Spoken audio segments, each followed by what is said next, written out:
গতকাল বৃহস্পতিবার জাতীয় নাগরিক পার্টির অফিস থেকে, কেন্দ্রীয় কার্যালয় থেকে, অস্থায়ী কার্যালয়টি, সেখান থেকে সাংবাদিক সম্মেলনে এনসিপির আহ্বায়ক জনাব নাহিদ ইসলাম এক গুরুতর অভিযোগ তুললেন শাসক দল বিএনপির বিরুদ্ধে। আর অভিযোগটি হল যে বিএনপির গ্রিন সিগন্যাল ছাড়া বা সবুজ সংকেত ছাড়া এখন আওয়ামী লীগ সারা দেশে বিভিন্ন জায়গায় যেভাবে তাদের উপস্থিতি জানান দিচ্ছে, একের পর এক কার্যালয় খুলছে, মিষ্টি বিতরণ করছে, কোথাও ফলক লাগাচ্ছে, এই যে কার্যক্রম চালাচ্ছে নিষিদ্ধ ঘোষিত আওয়ামী লীগ এবং তার অঙ্গ সংগঠনগুলো, এই কোনো কার্যক্রম সংগঠিত হতে পারত না এবং আওয়ামী বাকশালীরা এগুলো করবার সাহস দেখাত না। এই অভিযোগ করেছেন জনাব নাহিদ ইসলাম।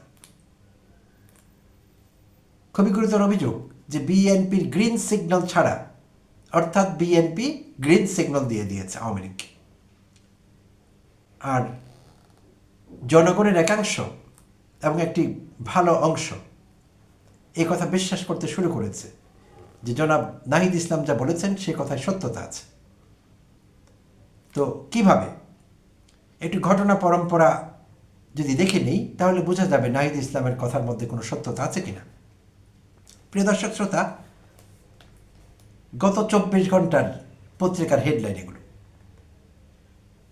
ফরিদপুরে আওয়ামী লীগ কার্যালয়ে জাতীয় ও দলীয় পতাকা উত্তোলন। রাজবাড়ীর পাংশা উপজেলা আওয়ামী লীগ কার্যালয়ে উদ্বোধনী ব্যানার। টাঙ্গাইলের গোপালপুরে আওয়ামী লীগ কার্যালয়ে পতাকা উত্তোলন। দিনাজপুরের পার্বতীপুরে আওয়ামী লীগের অফিস উদ্বোধন, মিষ্টি বিতরণ। চট্টগ্রাম নগর আওয়ামী লীগ কার্যালয়ে ফলক লাগানো। নোয়াখালী আওয়ামী লীগ অফিস খুলে ব্যানার টাঙানো। গত 24 ঘন্টা এই হেডলাইনগুলো বিভিন্ন জাতীয় দৈনিকে এসেছে। আর এর বাইরে জেলাওয়ারি খুলনা, চট্টগ্রাম, পঞ্চগড়, পটুয়াখালী, পাবনা, ঠাকুরগাঁও, বরগুনা, গোপালগঞ্জ, দিনাজপুর, চাঁপাইনবাবগঞ্জ এবং রাজবাড়ী জেলায় একই রকম কর্মকাণ্ড পরিচালনা করেছে নিষিদ্ধ ঘোষিত আওয়ামী লীগ এবং তাদের অঙ্গ সংগঠনের নেতাকর্মীরা। অনেক দিন ধরে বন্ধ থাকা তাদের অফিসগুলো খুলে দিচ্ছে একের পর এক, এবং কোথাও কোথাও বিএনপি দলীয় নেতৃবৃন্দের উপস্থিতিতে, স্থানীয় নেতৃবৃন্দের উপস্থিতিতে এই কার্যক্রমগুলো চালানো হচ্ছে। আর প্রতিক্রিয়ায় ইন্টারেস্টিং বিষয় হলো, বিএনপির একাংশ যখন দাঁড়িয়ে থেকে আওয়ামী বাকশালীদের, মানবতা বিরোধী অপরাধ সংগঠনকারীদের অফিস খুলতে সাহায্য করছে, কেন্দ্রীয় নেতৃবৃন্দ তাদের ভূমিকা পরিষ্কার করছে না। আবার একই সঙ্গে ছাত্রদল এবং যুবদলের একাংশ কোনো কোনো জায়গায় এই যে খুলে দেওয়া আওয়ামী লীগ অফিস কিংবা সমাবেত হবার চেষ্টা করা অফিস খুলবার জন্য বা কোনো কার্যক্রম চালাবার জন্য, এইসবের বিরুদ্ধে প্রবল প্রতিরোধ গড়ে তুলেছে ছাত্রদল, যুবদল, তাদের একাংশ এবং বৈষম্য বিরোধী ছাত্র আন্দোলনের নেতৃবৃন্দ। 2-4 জায়গায় আওয়ামী লীগ অফিসে নতুন করে আগুন দেওয়া হয়েছে, ভাঙচুর করা হয়েছে, 2-4 জন আওয়ামী লীগের এবং অঙ্গ সংগঠনের সদস্যকে হালকা পাতলা প্রহারও করা হয়েছে। এমন ঘটনাও কিন্তু বিভিন্ন জায়গায় ঘটেছে। তো এই সব কিছুর মধ্যে তাদের কার্যক্রম খুব প্রকট হয়ে উঠেছে, যেটি কিনা আমরা 2 সপ্তাহ আগেও ভাবতে পারিনি। এটি অসম্ভব ছিল এবং স্থানীয় প্রশাসন দেখেও না দেখার ভান করছে। কারণ তাদেরই বা দোষ কি? সরকার যার, প্রশাসন তার। এই নীতিতেই তো বাংলাদেশ এতদিন চলেছে। আর এই নীতির বাইরে যাবার জন্যে সংগঠিত হয়েছিল জুলাই যুদ্ধ, জুলাই অভ্যুত্থান। আর বিএনপি দাবি করছিল তারা এই জুলাই যুদ্ধের বা অভ্যুত্থানের একজন স্টেক হোল্ডার, একটি স্টেক হোল্ডার। কিন্তু তাদের কর্মকাণ্ড সে কথা প্রমাণ করছে না। কিন্তু প্রিয় দর্শক শ্রোতা, তো যেটি বলছিলাম যে নাহিদ ইসলামের যে অভিযোগ যে বিএনপির গ্রিন সিগন্যাল ছাড়া এটি হওয়ার কথা না। আরও কিছু ঘটনা পরম্পরা বিশ্লেষণ করা যাক। 17 ফেব্রুয়ারি যখন জাতীয় সংসদ, ত্রয়োদশ জাতীয় সংসদ নির্বাচনে নির্বাচিত সংসদ সদস্যরা শপথ নিলেন, 2 দিন আগেই, সেদিন আরও বেশি প্রকট হয়ে উঠল বিএনপির দ্বিচারিতা। জুলাই অভ্যুত্থান বা জুলাই যুদ্ধ বিষয়ে বিএনপির দ্বিচারিতা। 17 ফেব্রুয়ারি বিএনপি দলীয় সাংসদরা সংসদ সদস্য হিসেবে শপথ নিলেন, কিন্তু তারা গণভোটে প্রাপ্ত হ্যাঁ জয়যুক্ত হয়েছে।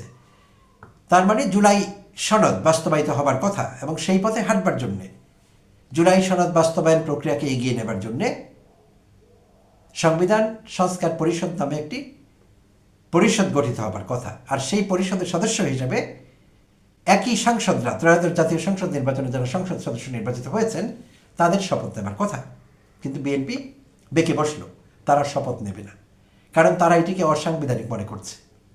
তারা বলছে আমরা সবসময় সংবিধান মেনে এসেছি, তাই এখনও সংবিধান মেনে কাজ করতে চাই।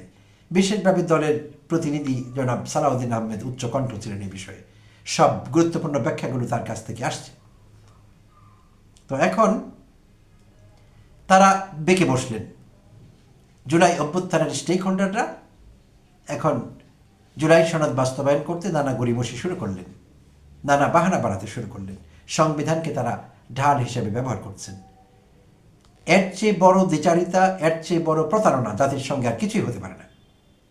কারণ নির্বাচনের আগে জনাব তারেক রহমান বলছিলেন সুস্পষ্টভাবে তার ভাষণে, নির্বাচনী প্রচারাভিযান চালানো অবস্থায় তিনি যে বিভিন্ন জায়গায় ভাষণ দিয়েছেন, তিনি বলেছেন আমরা জুলাই যোদ্ধাদের সম্মান করি, জুলাই সনদের প্রতি আমাদের সমর্থন আছে, তাই আপনারা ত্রয়োদশ জাতীয় সংসদে বিএনপি নেতাকর্মীদের উদ্দেশ্যে জনাব তারেক রহমান বলছিলেন ত্রয়োদশ জাতীয় সংসদে সংসদ সদস্যের পদে যে ভোটটি দেবেন তার পাশাপাশি নিশ্চয়ই আপনারা গণভোটে হ্যাঁতে ভোট দেবেন। তারেক রহমান সাহেব সুস্পষ্টভাবে সেই কথা বলেছেন। এটি বলেছেন নির্বাচনের আগে। আর নির্বাচিত হয়ে যাওয়ার পর 180 ডিগ্রিতে দলটি ঘুরে গেছে। তারা এখন একে একে আওয়ামী লীগের অফিস খুলতে সাহায্য করছে, পালিয়ে থাকা আওয়ামী বাকশালীরা সামনে আসছে, তাদের পুনর্বাসন করবার চেষ্টা করছে। যাদের অনেকের বিরুদ্ধে হত্যা মামলা আছে, যাদের অনেকের বিরুদ্ধে মানবতা বিরোধী অপরাধ সংগঠনের মামলা আছে, যাদের বিচার কার্য চলছে আইসিটি বা ইন্টারন্যাশনাল ক্রাইমস ট্রাইব্যুনালে। তো এই পরিস্থিতিতে বিএনপি সংবিধান সংস্কার পরিষদে শপথ নিতে রাজি হয়নি বা বিষয়টি প্রত্যাখ্যান করেছে বা এড়িয়ে গেছে। তো এই সব কিছু আমাদের কি ইঙ্গিত করে? দুঃখজনকভাবে বিএনপি এবং জামায়াত ইসলামী এই দুটো দলের নেতাকর্মীরা কিভাবে নির্যাতিত হয়েছিলেন, অত্যাচারের শিকার হয়েছিলেন হাসিনা আমলে, শেখ হাসিনার সরাসরি নির্দেশনায়। আওয়ামী লীগ এই দলটির অঙ্গ সংগঠন, ছাত্রলীগ, যুবলীগ, কৃষক লীগ, শ্রমিক লীগ, সব লীগ মিলে বিএনপি এবং জামায়াত ইসলামকে প্রায় নিশ্চিহ্ন করে দিয়েছিল। এবং তারা রাতের পর রাত, দিনের পর দিন, সপ্তাহের পর সপ্তাহ, মাসের পর মাস এলাকায় থাকতে পারেননি, নিজের বাড়িতে ঘুমোতে পারেননি। অনেকের ছেলে মেয়ে বড় হয়ে গেছে, তারা বাড়িতে আসতে পারেননি, তারা দেখতে পারেননি। তো এই যখন তৃণমূলের অবস্থা, হাজার হাজার লক্ষ লক্ষ নেতাকর্মী অত্যাচার জুলুম সহ্য করেছিলেন, তখন যদি কেন্দ্রীয়ভাবে বিএনপি এমন সিদ্ধান্ত নেয় যে সিদ্ধান্তের কারণে আওয়ামী লীগ পুনর্বাসিত হচ্ছে, তাদের বিচার কার্যক্রম এখনো চলছে, শেষ হয়নি, একটি বারের জন্যে আওয়ামী লীগের কোনো মহল থেকে দুঃখ প্রকাশ করা হয়নি, এটি কোনো অন্তর্বর্তীকালীন সরকারের রিপোর্ট না। জাতিসংঘের রিপোর্ট অনুযায়ী 1400 লোক প্রাণ হারিয়েছে ছাত্র জনতা, আর 20,000-এর অধিক লোক পঙ্গুত্ব এবং অন্ধত্ব বরণ করেছে। তো এই অভিযোগগুলো জাতিসংঘের। তো এই সব কিছু ইগনোর করে এই দলটি কিভাবে এখন আওয়ামীদের পুনর্বাসন করতে পারে? এই প্রশ্ন এখন বড় হয়ে দেখা দিয়েছে খোদ বিএনপির নেতাকর্মীদের মধ্যে। আর অন্যরা, আমরা যারা বিএনপি করি না বা কোনো দলই করি না, আমরা বিষয়টি কিভাবে দেখছি? আমরা জুলাই যুদ্ধকে ধারণ করি, বাট আমাদের মধ্যে কোনো দ্বিচারিতা নেই। জুলাই যুদ্ধ ধারণ করি বলে জুলাই অভ্যুত্থানকে আইনি ভিত্তি দিতে, সাংবিধানিক ভিত্তি দিতে জুলাই সনদ বাস্তবায়ন করা প্রয়োজন। তাই আমরা যে কোনোভাবে সম্ভব সেটি করতে চাই। আর বিএনপি সেইটিকে প্রলম্বিত করবার চেষ্টা করছে নানা বাহানায়, সুস্পষ্ট তাদের কর্মকাণ্ড থেকে এটি। তো এখন কথা হলো, এত সংবিধান মানা দলটি যারা মনে করছে সংবিধান সংস্কার পরিষদ সংবিধানে নেই তাই এটি হবে না, তাদের কাছে অনেকেরই জিজ্ঞাসা, এই অভ্যুত্থানটি বিএনপি যেটির স্টেক হোল্ডার হয়ে প্রাউড ফিল করছে, জুলাই অভ্যুত্থান কিংবা জুলাই যুদ্ধ, এইটি কোন সংবিধান মেনে হয়েছিল? এই প্রশ্ন কিন্তু অনেকেরই বিএনপির কাছে। আমাদের 72-এর সংবিধানে কি লেখা ছিল যে মাঝে মাঝে কোনো শাসকের অত্যাচারে অতিষ্ঠ হয়ে জনগণ রাস্তায় নেমে আসবে, আইন ভঙ্গ করবে, পিটিয়ে হাসিনাকে দেশের বাইরে বের করে দিবে, কিংবা হাসিনা পিঠা খাবার আগেই দেশ থেকে পালিয়ে যাবে, ভেগে যাবে, আওয়ামী বাকশালীরা শীতনিদ্রায় চলে যাবে, ছাত্র জনতা নতুন একটি সরকার গঠন করবে, তার নাম হবে অন্তর্বর্তীকালীন সরকার। এইসব কি লেখা ছিল সংবিধানে? তাহলে জুলাই অভ্যুত্থান কি সংবিধান মেনে হয়েছিল? তাহলে জুলাই অভ্যুত্থান যদি সংবিধান মেনে না হয়ে থাকে, তাহলে অন্তর্বর্তীকালীন সরকার কি বৈধ? আর সেই অন্তর্বর্তীকালীন সরকার পরিচালিত বা সেই সরকার কর্তৃক অনুষ্ঠিত ত্রয়োদশ জাতীয় সংসদ নির্বাচনটি কি বৈধ? সাংবিধানিক? সংবিধান অনুযায়ী হয়েছে? প্রিয় দর্শক শ্রোতা, তো এই সিম্পল সত্যটি বিএনপি হয় বুঝতে পারছে না, না হলে বুঝতে চাইছে না। আসলে বিষয়টি কি? তো ঘটনা পরম্পরা বিশ্লেষণ করলে দাঁড়ায় যে তারা বুঝতে পারছে যে জুলাই সনদ বাস্তবায়ন করা কতটা গুরুত্বপূর্ণ, কিন্তু তারপরও তারা নানা কারণে নানাভাবে এটিকে বিলম্বিত করবার চেষ্টা করছে। আর বিলম্বিত করবার চেষ্টা মানে এটিকে অস্বীকার করবার চেষ্টা, গণভোটকে অস্বীকার করবার চেষ্টা। ইতিমধ্যে নানাভাবে আমরা দেখছি বিএনপি নেতৃবৃন্দ এখানে ওখানে তারা ইতিমধ্যে কথা বলবার চেষ্টা করছে, কারণ তারা এখন অনেক শক্তিশালী।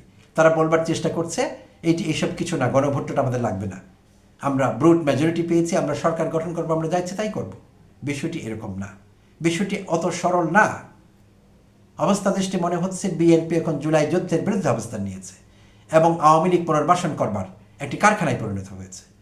সো আশঙ্কা হয় বিএনপির না আরেকটি নাম হয়ে যায় আওয়ামী বাকশালী পুনর্বাসন কেন্দ্র। অবস্থা দৃষ্টি আমাদের কিন্তু সেইটি মনে হচ্ছে। কিন্তু দলটি যাই করুক না কেন, এরকম সিদ্ধান্ত আত্মঘাতী হবে। বিএনপি কখনোই আওয়ামী লীগের চাইতে বেশি শক্তিশালী হয়ে ওঠেনি বা উঠতে পারবে না। সো আওয়ামী লীগকে যদি আমরা বিতাড়িত করে থাকতে পারি, আওয়ামী লীগকে যদি আমরা উৎখাত করতে পারি, তাড়িয়ে দিতে পারি, শীতনিদ্রায় পাঠিয়ে দিতে পারি, বিএনপিকে ভাবতে হবে তারা যা করছে সেই সব কার্যকলাপের বা কর্মকাণ্ডের পরিণতি কি হবে। প্রিয় দর্শক শ্রোতা, ধন্যবাদ সঙ্গে থাকবার জন্য।